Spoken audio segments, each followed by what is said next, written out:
नमस्ते बच्चों, my self Jaiswal sir. हम पढ़ रहे हैं class 9th matter in our surroundings. Now let us discuss effect of change of temperature. Now सबसे पहले हम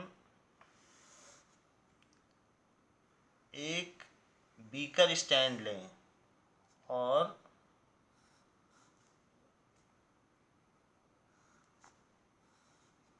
बीकर स्टैंड में एक बीकर को ट्राइपॉड स्टैंड पर रख दें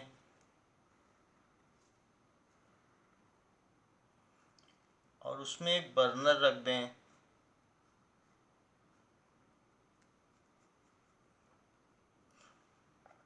नाउ और इसमें कुछ पीसेस आप आइस क्यूब के डाल दें।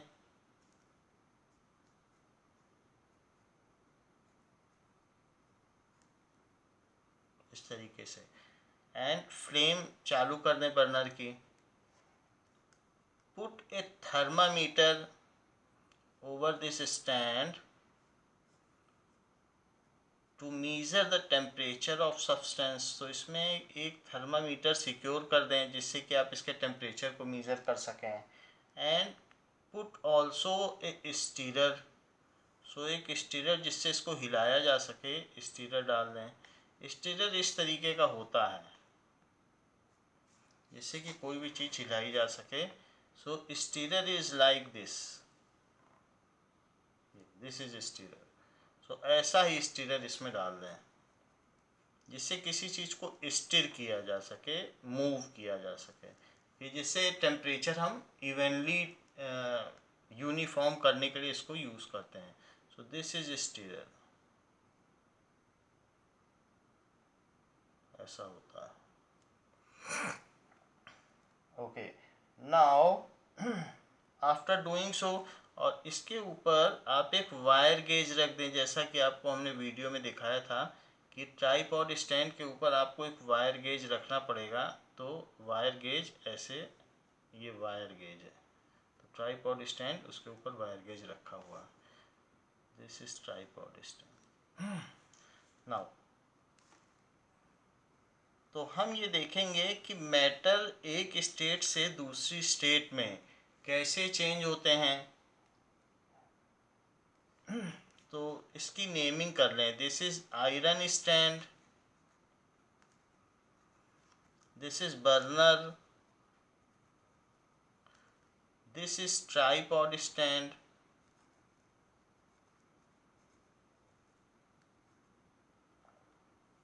this is tripod stand.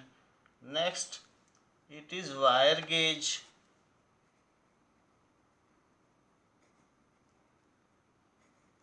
this is wire gauge. Beaker, so it is beaker. It is ice, this is thermometer,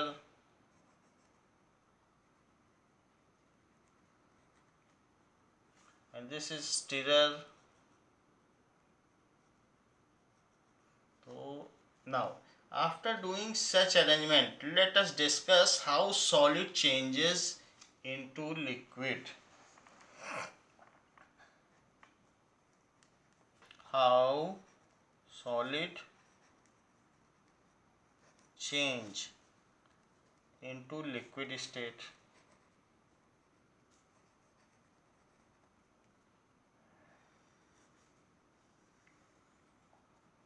जो सॉलिड के पार्टिकल्स हैं वो इस तरीके से एक अरेंजमेंट में रहते हैं। ये सॉलिड है तो सॉलिड में एक डेफिनेट अरेंजमेट होता है। They are very close to each other and tightly clinged with each other. वे एक दूसरे को पकड़े रहते हैं। So there is a kind of arrangement between the molecules. जो इसके मॉलिक्यूल्स या पार्टिकल्स हैं उनके बीच में एक तरह का अरेंजमेंट होता है and they are very close. So when take 150 gram ice in a beaker and keep it on tripod stand and start heating it. So when we start heating a solid substance, then its particle, जो भी particles हैं या molecules, vibrate. जब हम उसको heat करते हैं तो इसके पार्टिकल्स अपनी ही जगह पर हिलने लगते हैं। जैसे ये जहाँ पर है वहीं हिलने लगेंगे, तेजी तेजी से हिलने लगेंगे। तो ऐसा होने से क्या होगा, they start vibrating vigorously. Vigorously का मतलब बहुत तेजी से, क्योंकि आप किसी भी चीज़ को एनर्जी दोगे तो उसमें और तेज वाइब्रेशंस हो जाएंगे। जैसे आप ये समझिए कि अगर बहुत सारे साथी लोग, दोस्त लोग हाथ पकड़ कर खड़े हैं और वो अपनी ही जगह पर तेजी से डांस करने लगे या हिलने लगे या शेक करने लगे, तो उनकी जो हाथों की पकड़ है, जो क्लिंजिंग है, वो ढीली पड़ती चली जाएगी और अल्टीमेटली वो एक दूसरे का हाथ छोड़ देंगे। और हाथ छोड़ देंगे तो इसी तरीके से जब ये तेजी से वाइब्रेट करेगा तो ये अपने आसपास का जो फोर्स ऑफ अट्रैक्शन है उसको ओवरकम कर जाएगा। और फिर जब वो ओवरकम कर जाएगा तो अपने लैटिस पॉइंट को छोड़ के आ जाएगा। इस तरीके से हर पार्टिकल हिलते हिलते इतनी तेजी से हिलने लगेंगे, पहले तो धीरे धीरे हिलेंगे, फिर तेजी से हिलेंगे और इतनी तेजी से हिलेंगे कि वे दूर हो जाएंगे एक दूसरे से और उनकी पकड़ ढीली हो जाएगी। So one by one all particles leave their lattice points, अपनी जगह छोड़ देंगे and ultimately they get converted into liquid. तो सॉलिड से लिक्विड इसी तरीके से बनता है। यानी मैं ये कहना चाहता हूँ कि due to increase in their thermal energy, thermal energy का मतलब है heat energy, they overcome the force of attraction. उनके बीच में लगने वाला जो हाई फोर्स ऑफ अट्रैक्शन है वो उसको ओवरकम कर जाते हैं और they leave their lattice point and get converted into liquid and start freely moving within their boundary. This is called liquid state. So when we start heating a solid substance, then its particles start vibrating. वो vibrate करने लगते हैं vigorously. Vigorously का मतलब तेजी से। So they start vibrating vigorously at their lattice point.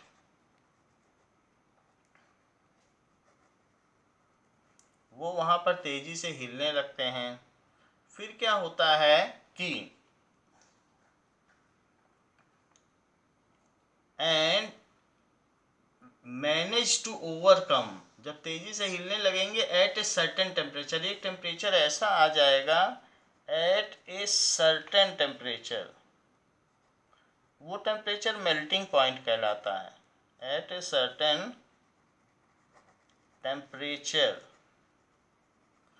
ते उनका टेम्परेचर राइज होता जाएगा। जब आप थर्मोमीटर में देखोगे तो धीरे धीरे जैसे जैसे हीट करोगे तो उसका मर्करी लेवल अप होता चला जाएगा। दे overcome the intermolecular force of attraction, इतनी तेजी से वाइब्रेट करेंगे कि मॉलिक्यूलर फोर्स ऑफ अट्रैक्शन को ही छोड़ देंगे। मॉलिक्यूलर फोर्स ऑफ अट्रैक्शन, और अगर ऐसा कर देंगे so and leave their lattice point, और जो उनकी जगह है उसको छोड़ देंगे। एंड लीव देयर, जहाँ पर सॉलिड अपनी जो जगह ऑक्यूपाई करते हैं उनको लैटिस पॉइंट कहते हैं। Leave their lattice point. जैसे आप जिस क्लास में जिस सीट पर बैठते हैं वो आपका लैटिस पॉइंट हो सकता है, लैटिस पॉइंट। या कमरे में जो ईंटें लगी हैं उनका सेंटर, उसका लैटिस पॉइंट हो सकता है। लैटिस पॉइंट को वो छोड़ देते हैं and get converted into liquid state, get converted into liquid state. Now they move freely, इसके बाद वो क्या होता है, मूव फ्रीली। अब लेटिस पॉइंट से हट गए तो उसके बाद ये लिक्विड बन जाएगा और फिर अंदर ही अंदर पानी के पार्टिकल घूमते रहेंगे। Now they move freely with in their boundary.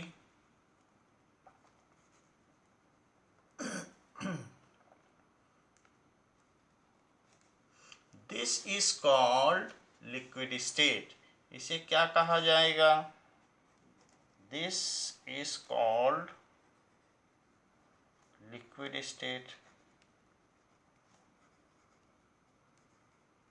Now conversion of solid into liquid is called melting.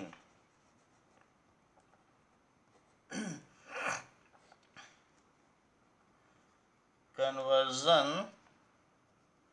of solid into liquid state is called melting.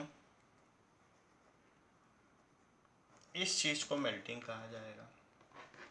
अब जरा देखिए, what is melting point. Melting point क्या होता है,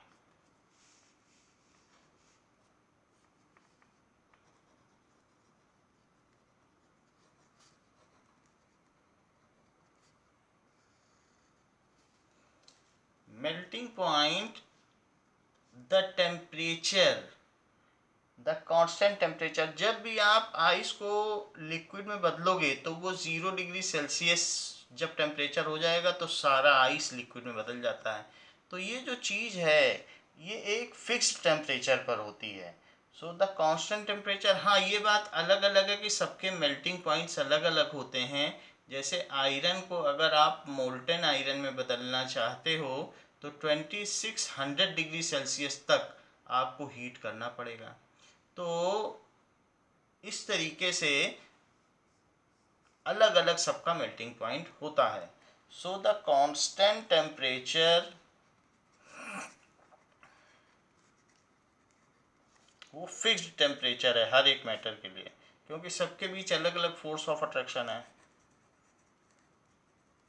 at atmospheric pressure, जो हम atmosphere में रहते हैं उससे हमारे ऊपर बहुत सारे पार्टिकल हैं और 300 किलोमीटर एबव तक हमारे ऊपर एटमॉस्फेरिक बेल्ट है। तो उसकी वजह से हमारे ऊपर एक प्रेशर एग्जर्ट होता है जिसको कि हम एटमॉस्फेरिक प्रेशर कहते हैं। सो 300 किलोमीटर तक पार्टिकल्स हैं एयर के, और वो हमारे बॉडी में पर सेंटीमीटर स्क्वायर, बहुत छोटी सी जगह पर 1 सेंटीमीटर स्क्वायर की जगह पर 50 केजी का वो वेट लगा रहे हैं। आप समझिए कितना बड़ा एटमॉस्फेरिक प्रेशर है। खैर यही प्रेशर हमारी बॉडी के अंदर से भी वही एटमॉस्फेयर लगा रहा है, इसलिए हम बैलेंस्ड हैं। जो भी हो, द कांस्टेंट टेम्परेचर एट विच, ठीक है, the constant temperature at atmospheric pressure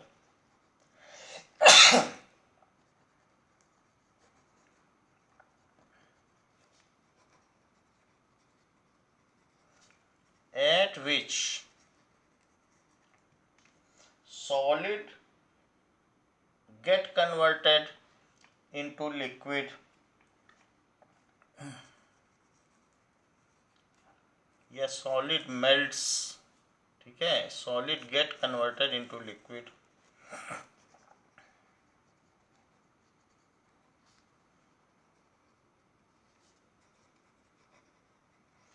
is called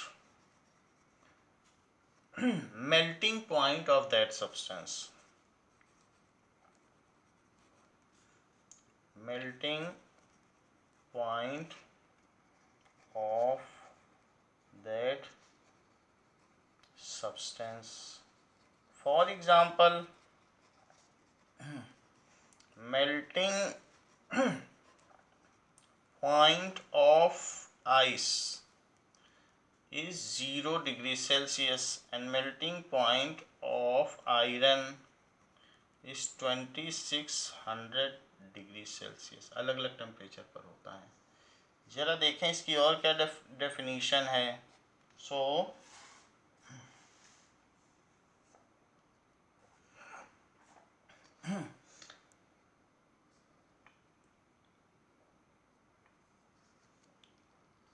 melting point क्या होता है? The constant temperature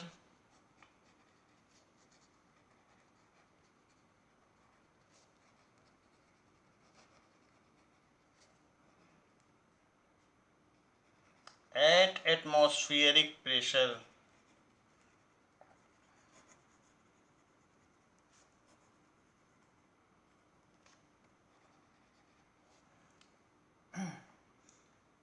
at which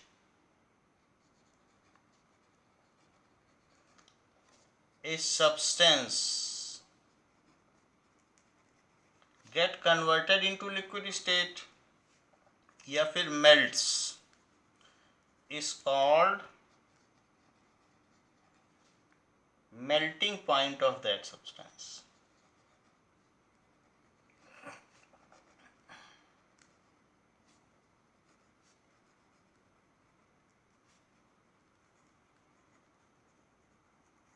उसको मेल्टिंग पॉइंट कहते हैं। सो मेल्टिंग पॉइंट सबका अलग अलग होता है। देखिए आयरन का, आइस का इतना है, आयरन का ये है, तो बुक कह रही है इसको बोल्ड लेटर्स में कि अलग अलग क्यों होता है, क्योंकि melting point of a solid is indication of strength of force of attraction between the particles. जिसमें ज़्यादा फोर्स ऑफ अट्रैक्शन होगा उसको बहुत हीट करना पड़ेगा, जिसमें थोड़ा फोर्स ऑफ अट्रैक्शन है उसको थोड़ा हीट करना पड़ेगा। इसलिए substance to substance melting point differ करता है, किसी का ज़्यादा मेल्टिंग पॉइंट है, किसी का कम है। So melting point of a solid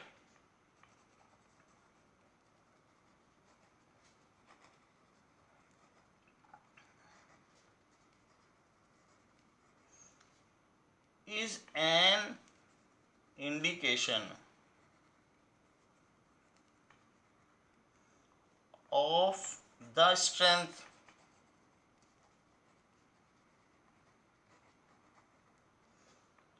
of force of attraction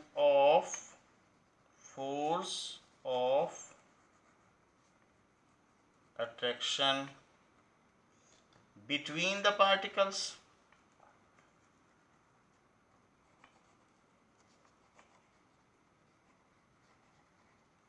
तो ये फोर्स ऑफ अट्रैक्शन बताता है कि ज़्यादा अट्रैक्शन है या कम, इसके बारे में बताता है। जिसमें ज़्यादा अट्रैक्शन होगा, if force of attraction between the particle is high then it will have larger melting point, तो उसका टेम्परेचर ज़्यादा होगा।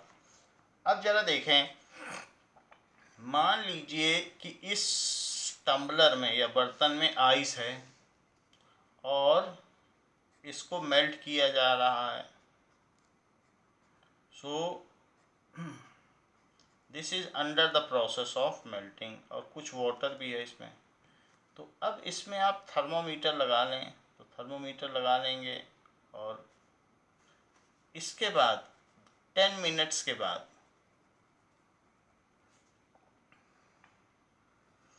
इसी बर्तन में अब ये वाटर बिल्कुल बढ़ गया है और इसमें बस थोड़ा सा आइस का एक पीस बच रहा है, ये इतना ही है बस। तो अब 10 मिनट बाद इसको हम कंटिन्यूअसली फ्लेम दे रहे हैं,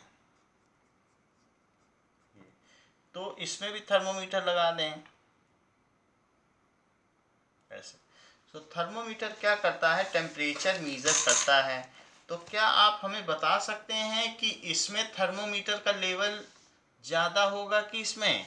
तो इन दोनों में आप सोच के बताएं।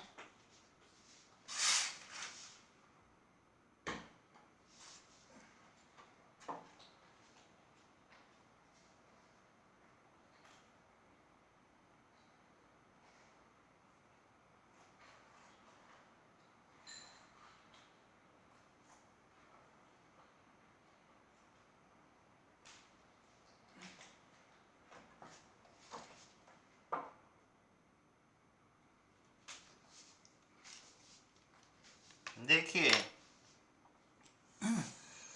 This is thermometer. अब इसमें अगर आप देखेंगे, बहुत फाइनली देखेंगे, तो इसमें मरकरी, दिस इज मरकरी, इसका लेवल राइज होता रहता है। तो इससे पता चलता है, and these are the marking, ये इसमें मार्किंग दी हुई है अलग अलग। तो मरकरी जहाँ तक भी राइज होगा उसमें एक शाइनिंग सी होती है। तो इसमें पता चल जाएगा कि आपको कि मरकरी का कहाँ तक का लेवल है। सो ऐसे देखने से पता चल जाएगा आपको कि कहाँ तक लेवल है। तो व्हेन इट इज़ हीटेड, तो ये मरकरी एक्सपेंड करता है और इसके बीच में एक ट्यूब है, और उस ट्यूब में मरकरी ऊपर चढ़ता चला जाता है, क्योंकि ये एक्सपेंड करेगा तो कहीं ना कहीं तो जाएगा।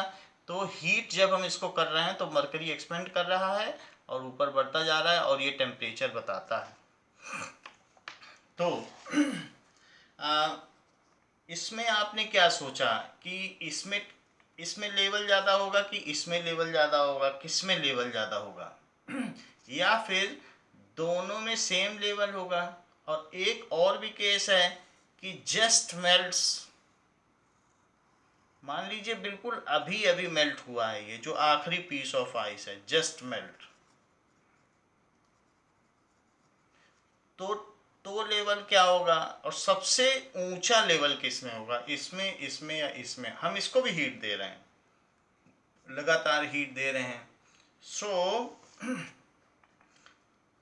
इन तीनों में सेम लेवल होगा।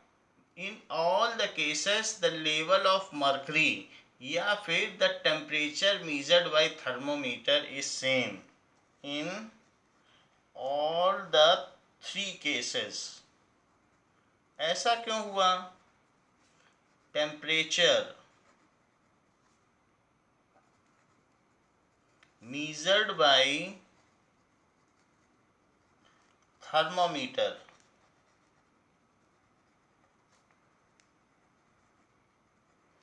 is same, ऐसा होता है। तो हमने तो हीट दी, तो फिर मर्करी लेवल बढ़ना चाहिए, तो बढ़ा क्यों नहीं? एक ही जैसा क्यों रहा? सो during the process of melting, अब इसका कारण समझिए, इन तीनों में ही, इसमें, इसमें और इसमें, तीनों में 0 डिग्री सेल्सियस दिखाएगा। अगर आइस के बारे में बात कर रहे हैं तो यहाँ पर भी 0 डिग्री सेल्सियस, और बिल्कुल जो जस्ट मेल्ट हुआ है तो 0 डिग्री सेल्सियस, तीनों में एक जैसा टेम्परेचर होगा। वाई इट इज सो कि हमने हीट दी और टेम्परेचर, इसका जो मर्करी लेवल है वो राइज ही नहीं किया थर्मोमीटर में, ऐसा क्यों हो गया? So during the process of melting the temperature remains constant. Why, question पूछा जा रहा है। During the process of melting, process का मतलब जब बर्फ पिघलनी शुरू हुई और जब आखिरी टुकड़ा भी पिघल गया, बस उतने तक ही है प्रोसेस, पिघलने के बाद का नहीं है। फिर अगर जब बिल्कुल मेल्ट हो गया फिर उसके बाद टेम्परेचर राइज करेगा। तो प्रोसेस का मतलब है कि शुरुआत से और आखिरी, last bit of ice when it melts, that complete is called the process of melting. During the process of melting, the temperature of substance remains constant. Temperature of melting substance. और अगर आप पर्टिकुलर केस लेना चाहते हैं तो ice का ले सकते हैं। Melting ice remains constant. Why, ऐसा क्यों होता है ये पूछा जा रहा है। So when we provide heat, इसका answer when we provide heat भी बोल सकते हो। हीट भी एक फॉर्म ऑफ एनर्जी है। Heat energy, electrical energy, kinetic energy, ऐसे कई तरीके की एनर्जी होती हैं, तो उसमें एक हीट एनर्जी है। When we provide heat to ice, then this heat, जो हीट एनर्जी है वो is totally utilized.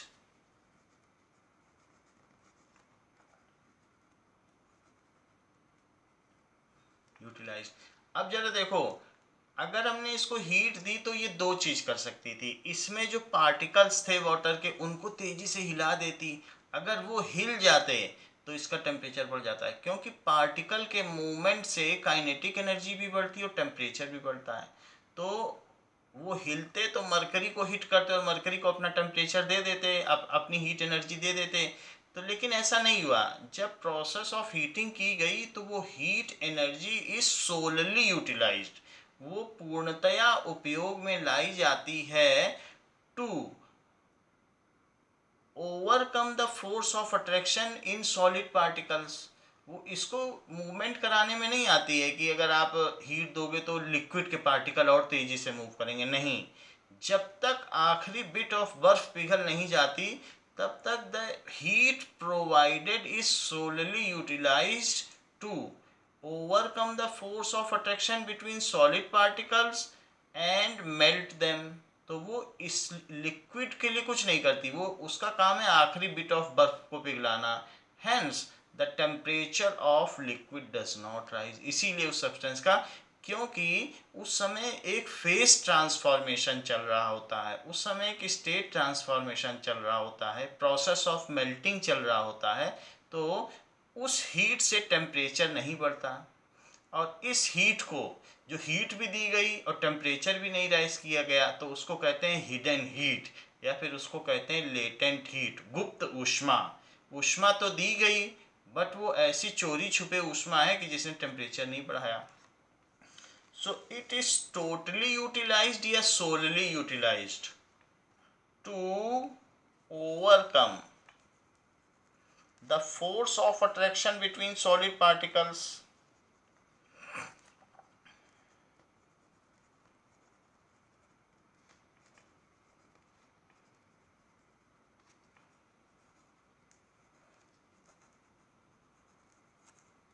solid particles and melt them।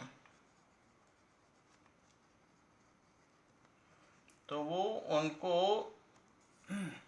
Solid particles को मेल्ट करने में यूज होती है, एंड मेल्ट देम। इसीलिए तो यही रीजन है कि वो जो भी हीट दी गई until the last bit of solid melt, ये तब तक होता रहता है जब तक कि आखिरी बिट ऑफ सॉलिड मेल्ट नहीं हो जाता। until the last bit of, आखिरी कतरा या आखिरी टुकड़ा of solid melts. hence the temperature of the material या substance, melting substance does not rise। hence the temperature of melting substance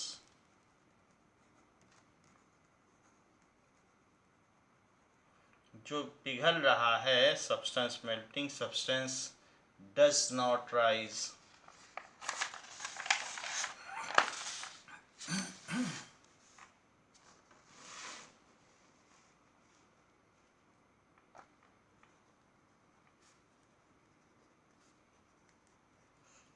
तो इस तरीके से वो टेम्परेचर राइज नहीं करता। This heat is called hidden heat. This heat is called latent heat।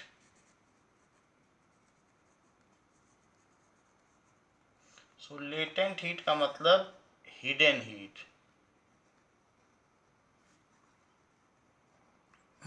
What is latent heat? Latent heat क्या होती है?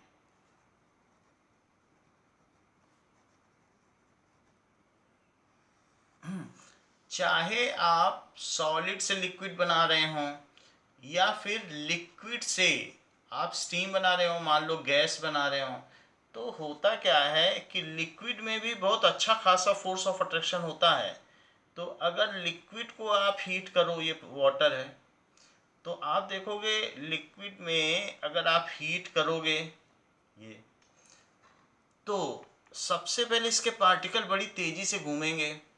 अच्छा, एक बात बताइए, जो ऊपर का पार्टिकल है उसको कितने पार्टिकल्स ने पकड़ रखा है? 3 पार्टिकल्स ने। 3 होगा, या फिर समझिए इतने पार्टिकल्स ने पकड़ रखा है। ये फोर्स है, ये सब पकड़ के रखे हुए हैं, क्योंकि सारे पार्टिकल एक दूसरे को पकड़ के रखते हैं। लेकिन जो यहाँ का पार्टिकल है उसको ज़्यादा पार्टिकल ने पकड़ के रखा है। तो इतने ज़्यादा, और इसको तो सरफेस वाले को कम ने पकड़ के रखा है। तो जब हीट दी जाएगी तो जो सरफेस के पार्टिकल्स हैं उनको कम लोगों ने पकड़ के रखा है, तो जल्दी से सबका हाथ छुड़ा के वो भाग जाएंगे, स्टीम बन जाएंगे। तो जब हीट दी जाती है तो शुरू शुरू में सरफेस के पार्टिकल वेपराइज होते हैं। आप देखोगे पानी गर्म करोगे तो भाप बनता है कि नहीं। और ऐसी स्थिति में देखिए, इसका टेम्परेचर जब आपने मेल्ट किया था तो कितना था? 0 डिग्री सेल्सियस था। और जब धीरे धीरे हीट करते गए तो कभी कभी बीच में और बढ़ता जाएगा, तो बढ़ते बढ़ते 60 तक भी पहुंच जाएगा, वेपराइजेशन होगा। लेकिन सरफेस वाले पार्टिकल्स का होगा। क्यों होगा? क्योंकि सरफेस वाले पार्टिकल्स कुछ लोगों को पकड़े। आप अपने क्लास में ही देख लो, सब लोग एक दूसरे का हाथ पकड़े बैठे हों और छुट्टी या घंटी बज जाए तो जो पीछे वाला बच्चा बैठा है वो थोड़े लोगों का हाथ पकड़ के बैठा है, तो वो हाथ छुड़ा के जल्दी भाग जाएगा। लेकिन जो बीच में बैठा है उसके तो चारों तरफ बच्चे उसका हाथ पकड़े हैं, तो उसको तो देर लग जाएगी। तो अगर मान लें कि टेम्परेचर बढ़ता है तो किसके भागने के चांस, भागने का मतलब गैस बनने के या स्टीम बनने के चांस ज़्यादा हैं, तो जो सरफेस पे है, क्योंकि उसने कम पार्टिकल्स को पकड़ के रखा है। तो the surficial vaporization takes place, surface से वेपराइजेशन होता है। अच्छा, जो सरफेस से वेपराइजेशन होता है उसको इवेपोरेशन कहते हैं। सिर्फ सरफेस सरफेस से हो, पूरे से नहीं होता है। लेकिन जब हम कंटिन्यूसली हीट करते रहते हैं तो एक टेम्परेचर ऐसा आ जाता है, दैट इज 100 डिग्री सेल्सियस, कि जितने भी पार्टिकल्स हैं लिक्विड में, they all overcome the force of attraction between the particles. वो सभी, उनमें इतनी एनर्जी आ जाती है कि वो जहाँ पर हैं वहीं पर हाथ छुड़ा लेते हैं। दे overcome the force of attraction and start वेपराइजिंग। आपने बॉइलिंग होती देखी है किसी कांच के बर्तन में या वैसे भी, तो उसमें आप देखोगे नीचे से बबल्स उठते हैं, बेस से, यानी नीचे थ्रू आउट द बल्क, पूरे लिक्विड में से बबल्स उठते हैं और वो ऊपर उठते हैं। तो boiling is the process of bulk vaporization. जब पूरे में से वेपराइजेशन हो तो वो बॉइलिंग है, और सरफेस से हो तो इवेपरेशन है। लेकिन लिक्विड का वेपर में बदल जाना, ये वेपराइजेशन है। ये दो तरीके से होता है।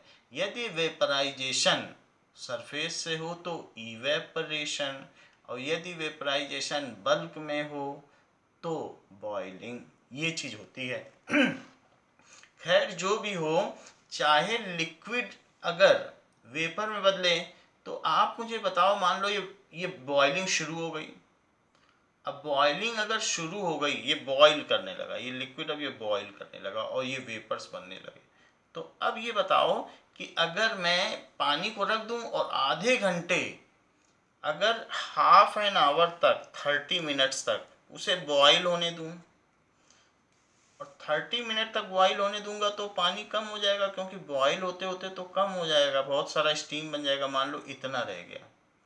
अच्छा, अब इसमें थर्मोमीटर डालो और वैसे ही आप गर्म कर रहे हो उसको। तो ये बताइए कि अभी टेम्परेचर ज़्यादा रहेगा जब बॉइलिंग शुरुआत हुई है, या बॉइलिंग अभी भी हो रही है और मिड में इस समय ज़्यादा रहेगा, 30 मिनट बाद, आधे घंटे बाद? इसमें उंगली डालोगे तो ज़्यादा जलोगे कि इसमें ज़्यादा जलोगे? तो दोनों में इक्वल जलोगे। क्यों? क्योंकि during the process of vaporization, vaporization है क्या? वेपराइजेशन का मतलब है conversion of liquid into gas. So during the process of boiling, ये बॉइलिंग हो रही है, द हीट प्रोवाइडेड, जो इसको हीट दी गई है, is solely utilized to overcome the force of attraction between the particle and help them to get converted into steam. वो हीट पार्टिकल्स को फोर्स ऑफ अट्रैक्शन को ओवरकम करने में मदद करती है कि वो सब छोड़ छोड़ के जो एनर्जी दी गई है कि वो उसी में यूज़ होती है कि वो अपनी सरफेस छोड़ के भाग जाएं। वो इनके मूवमेंट के लिए नहीं यूज़ होती कि तेज़ी से मूवमेंट कराएं, वो एनर्जी इन्हीं में यूज़ हो रही है। तो इसलिए हेंस जब वो एनर्जी इसमें यूज़ नहीं हो रही है और सारी एनर्जी स्टीम बनाने में यूज़ हो रही है, so during the process of boiling the heat provided is solely utilized for particles to overcome the force of attraction and vaporizing them. Hence the temperature of substance do not rise. इसीलिए heat भी दे रहा हूँ तब भी temperature नहीं बढ़ रहा, इसीलिए तो इसको हिडन हीट कहते हैं। ये जो हीट दी गई, हिडन हीट कब? फेज ऑफ ट्रांसफॉर्मेशन में, जब चाहे सॉलिड से लिक्विड बनाओ, लिक्विड से गैस बनाओ, तो उस समय हीट देने पर भी टेम्परेचर नहीं बढ़ता। तो इस तरीके की हीट को लेटेंट हीट कहते हैं, क्योंकि वो हीट ट्रांसफॉर्मेशन के समय फोर्स ऑफ अट्रैक्शन को ओवरकम करने में यूज होती है। So during transformation of state या ड्यूरिंग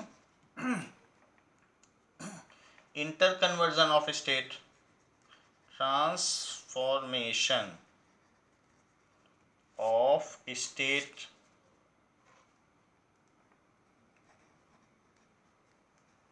चाहे आप उसे सॉलिड से लिक्विड बना रहे हों या फिर लिक्विड से गैस बना रहे हों, कुछ भी बना रहे हों। So during transformation of state, whatever heat is supplied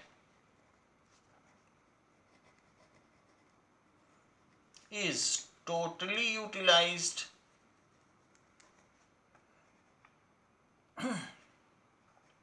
वो पूर्णतया उपयोग में लाई जाती है। To overcome the force of attraction, to overcome the force of attraction between particle,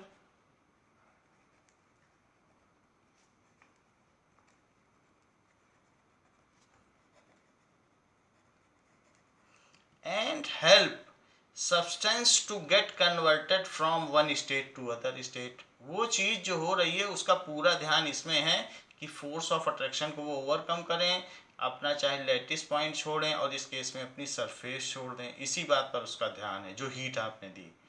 and help them to get converted from one state to other and help them to get converted from one state to other. एक state से, matter की एक state से दूसरे state में बदलने में ही वो सारी हीट लग जाती है। This is the reason the temperature of the substance does not rise. So this heat is called and temperature does not rise.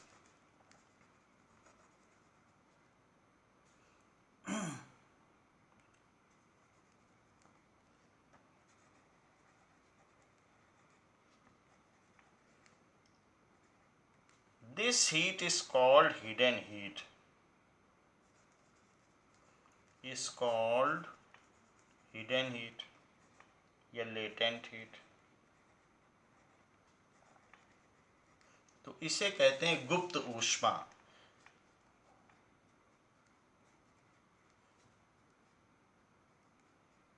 Hidden heat यानी कि during interconversion of state, whatever heat is supplied does not rise the temperature, and this heat is called hidden heat. Interconversion of state,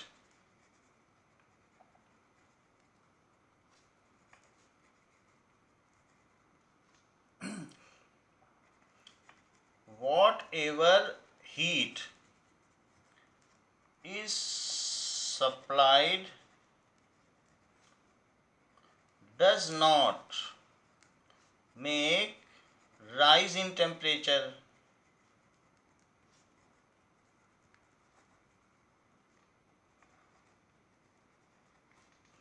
उस वो temperature को rise नहीं होने देती and totally used for change of state.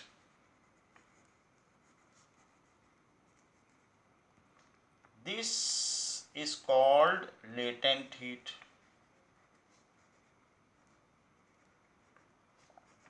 जो भी चीज़ है, जो डेफिनीशन है, उसको अच्छी तरीके से तैयार कर लेना है, समझ लेना है, जिससे कि आपका चैप्टर भी तैयार होता जाए। और जो भी लिखाया जा रहा है उसके नोट्स बनाने हैं रजिस्टर, तो आपका अपडेट रहेगा। ये तो हमने आपको लेटेंट हीट की बात बता दी कि जब तक आखिरी टुकड़ा बर्फ का पिघल नहीं जाता तब तक वो 0 डिग्री सेल्सियस पर रहेगा, और जब तक आखिरी बूंद इसकी स्टीम में नहीं बदल जाती तब तक ये 100 डिग्री सेल्सियस रहेगा। तो ये अलग अलग चीज़ हो गई कि ये लेटेंट हीट हमने बताई। लेटेंट हीट में दो चीज़ें हैं, एक वेपराइजेशन के लिए लेटेंट हीट है और एक है मेल्टिंग के लिए। तो लेटेंट हीट ऑफ मेल्टिंग, या फिर आप कह सकते हैं latent heat of fusion. Fusion को मेल्टिंग ही कहते हैं। जैसे कहते हैं नहीं, बल्ब फ्यूज़ हो गया, इसका मतलब है कि उसके अंदर का फिलामेंट मेल्ट हो गया। फ्यूज़न का मतलब मेल्टिंग होता है। So what is latent heat of fusion? Heat of fusion, जगह जगह मैं आपको बात बता रहा हूँ कि चाहे हमने आपको मेल्टिंग बताई हो या मेल्टिंग पॉइंट बताया हो, तो हमने हर जगह बताया है कि एटमॉस्फेरिक प्रेशर की बात जरूर बताई। देखो एटमॉस्फेरिक प्रेशर, आप एटमॉस्फेरिक प्रेशर का बहुत महत्व है। मैं ये क्यों कह रहा हूँ, कांस्टेंट टेम्परेचर तो ठीक है, मेल्टिंग होती है तो 0 डिग्री सेल्सियस ही रहेगा। हीट करते रहोगे तो हीट करते समय जब तक आखिरी टुकड़ा बर्फ का पानी में नहीं बदल जाता तब तक ये 0 डिग्री सेल्सियस है। तो during the process of melting the temperature remains constant. This constant temperature is called melting point. जब तक पूरा मेल्ट नहीं हो जाएगा तब तक ये 0 ही रहेगा, क्योंकि जो हीट दी गई वो हीट टेम्परेचर को ना बढ़ा करके इनके पार्टिकल्स के बीच में फोर्स को तोड़ने का काम करती है, ओवरकम करने का, इसीलिए टेम्परेचर नहीं बढ़ता। और उस जो भी हीट दी गई, जो यहाँ से इसको हीट दी गई, उस हीट को कहते हैं लेटेंट हीट। जितनी ऊर्जा दी गई, जितनी हीट दी गई, हीट एनर्जी, उसको कहते हैं मेल्टिंग के प्रोसेस में जो हीट दी गई उससे टेम्परेचर नहीं बढ़ा। तो वो हीट कहाँ गई? टेम्परेचर ही नहीं बढ़ा रही है, वो तो इसके बीच के फोर्स को ओवरकम करने में यूज़ हो रही है, इसीलिए टेम्परेचर नहीं बढ़ा। तो वो जो भी हीट दी गई है during the process of melting या during the change of state, उसको कहते हैं लेटेंट हीट, और उस कांस्टेंट टेम्परेचर को कहते हैं मेल्टिंग पॉइंट। तो मेल्टिंग पॉइंट की जब मैं बात कर रहा था तो इतना ही बोल देता था, constant temperature at which melting takes place, या at which solid changes into liquid. मैंने एटमॉस्फेरिक प्रेशर क्यों कह दिया? देखो एटमॉस्फेरिक प्रेशर का भी फर्क पड़ता है। जब आप स्केटिंग करते हो या कहीं पर भी कश्मीर में या हिल स्टेशन पर घूमने जाते हो, तो स्केटिंग के नीचे ब्लेड्स लगी हुई होती हैं। तो वो जब ब्लेड्स आइस पे पड़ती हैं तो आइस पर इतना प्रेशर लगाती हैं कि उसके नीचे की आइस मेल्ट हो जाती है, और वो मेल्ट हो जाती है तो वो एक तरीके का लुब्रिकेशन देती है, जिससे कि हम बर्फ़ पे भी तेज़ी से फिसल सकते हैं।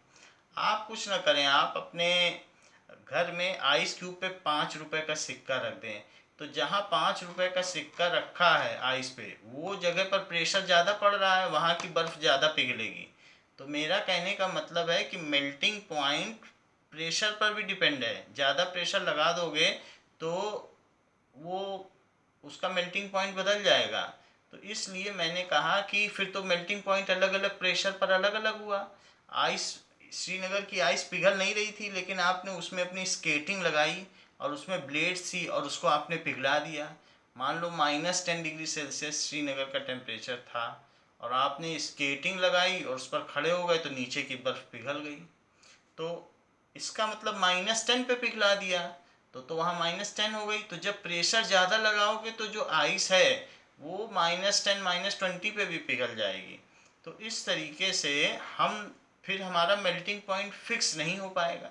तो हमने कहा कि मेल्टिंग पॉइंट अगर फिक्स्ड रखना है किसी का, तो जो भी मेल्टिंग पॉइंट लिया जाए, तो अभी एटमॉस्फेयर का जो हमारे ऊपर प्रेशर पड़ रहा है या जो सब्सटेंस पर पड़ रहा है उसी को लिया जाए, अलग से कोई प्रेशर न लगाया जाए। तो इसलिए हमने कहा एटमॉस्फेरिक प्रेशर यानी ओपन कंडीशन। तो ये इसका कहने का मतलब है ओपन कंडीशन में ये प्रोसेस किया जाए। तो ये बात हमने आपको बता दी कि what is melting point. Now अब हमारी बात आती है लेटेंट हीट ऑफ फ्यूज़न की, कि फ्यूज़न का मतलब होती है melting. So latent heat of fusion क्या होता है, या लेटेंट हीट ऑफ मेल्टिंग, गलन की गुप्त ऊष्मा क्या होती है, इसकी डेफिनेशन हमें देखनी है। तो बच्चों इसकी डेफिनेशन हम अगले क्लास में देखेंगे। इस क्लास के लिए इतना ही।